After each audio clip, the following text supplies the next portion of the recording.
et cela lui donnait un pouvoir sur sa fille dont elle usait sans scrupule. Sans doute, la mère la méprisait-elle à cause de cette faiblesse, mais en même temps, celle-ci la rassurait sur l'ampleur de son emprise et renforçait son intime conviction que jamais elle ne l'abandonnerait.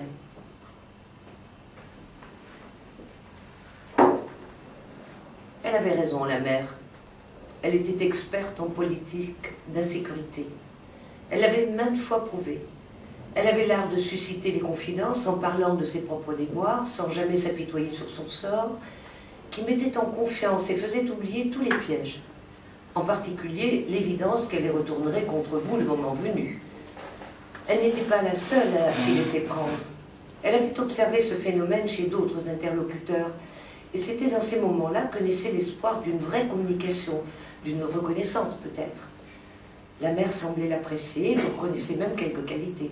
Mais très vite, elle se rendait compte que jamais elle ne trouverait grâce à ses yeux, pas plus que ceux dont elle s'entourait. Ce n'était pas faute d'avoir fait des efforts, toujours dans l'espoir de se faire aimer d'elle. Elle savait qu'elle devait s'abstenir et ne pouvait s'empêcher de l'appeler dès qu'elle avait quelque chose de positif à lui annoncer. Mais toujours elle se heurtait à un silence dubitatif ou désapprobateur. Ou alors, la mère changeait de sujet, comme si la nouvelle n'avait aucun intérêt. Son enthousiasme retombait comme un soufflet, et elle se demandait ce qui avait bien pu susciter cette euphorie. Elle décidait de garder le silence, de prendre ses distances, de ne plus se manifester pendant un temps, mais au bout d'un moment, la culpabilité la taraudait, et elle faisait le numéro interdit pour prendre de ses nouvelles, bien décidée à rester dans la neutralité la plus parfaite. La mère lui parlait de ses maladies, des enterrements qu'elle avait dû assister, de ses démêlés avec ses voisins, des déboires ou des incompétences de ses amis. Elle écoutait avec une attention polie ou agacée selon les jours et les résolutions prises à son égard. Parfois, elle se risquait à lui donner quelques conseils, histoire de manifester son intérêt. Elle ne savait pas si la mère percevait l'ennui qu'elle éprouvait lors de ce type d'échange, peut-être encore pire que la colère et le désespoir que provoquaient leurs échanges orageux. Ses amis la chahutaient souvent à cause de cette dépendance. Ils ne comprenaient pas ce jeu perfide de la mère qui lui rappelait son chat quand il avait attrapé une souris. Pourtant, dès qu'il faisait sa connaissance, il tombait sous le charme de cette femme dont toute la vie n'avait été qu'un jeu de séduction. Du moins, était-ce ainsi qu'elle l'apercevait. Elle avait longtemps hésité à le lui présenter, ce dernier prétendant, mais elle avait cédé à son insistance.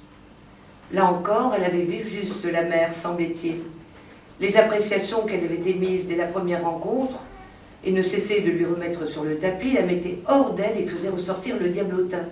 Elle élevait la voix, lui criait qu'elle était jalouse, parce qu'elle dormait toute seule, et que ce n'était pas étonnant, avec le caractère qu'elle avait, que toute sa beauté ne lui avait servi à rien, puisque personne n'avait envie de vivre avec elle.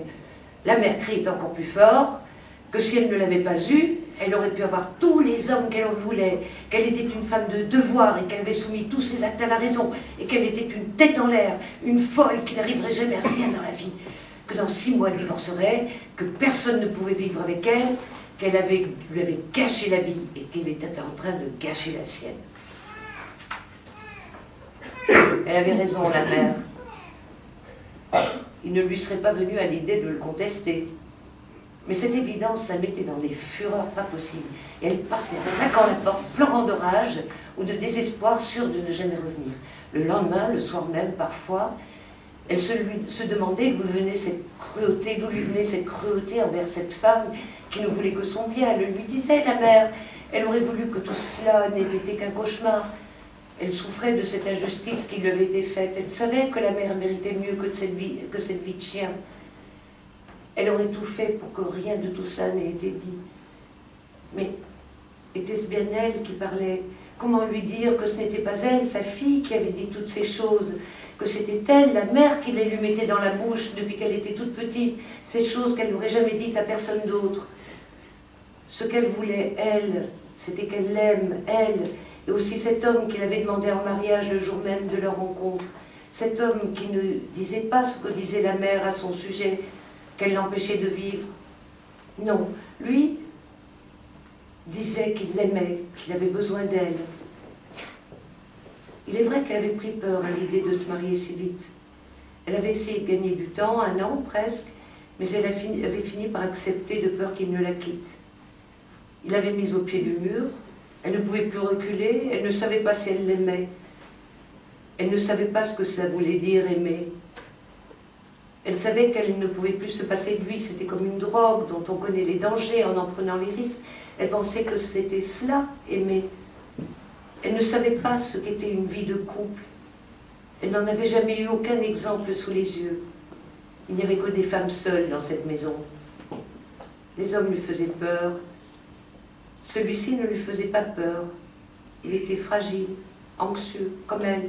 Il avait peur de la perdre, comme elle avait peur de perdre tous ceux auxquels elle s'attachait, hommes ou femmes.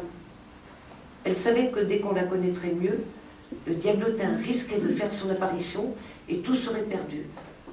Elle ne savait pas comment s'en débarrasser.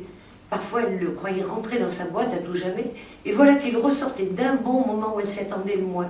Elle avait l'impression de n'être qu'une marionnette dont il tirait les fils, lui faisant faire tout ce qu'elle n'aurait fait à aucun prix.